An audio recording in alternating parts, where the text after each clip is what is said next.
Are you looking for to change Thread username? Then you're on the right video. Today I'll be showing you the step-by-step process on how you can easily change the Thread username.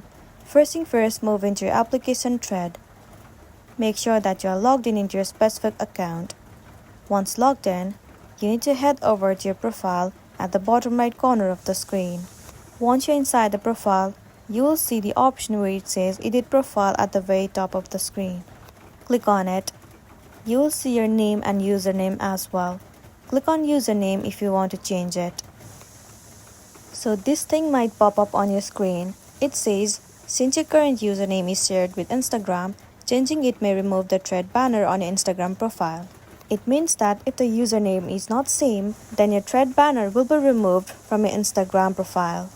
But still, if you want to change it, then simply remove the username and then enter your new one that you want to add. Once done, click on Done at the top right corner. After that, your username will be changed. Once you've changed the username, you will not be able to change it for 14 days.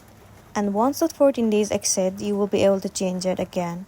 So that's the end of the video. If this video really helped you, give it a like and check out our next tutorial. Thank you.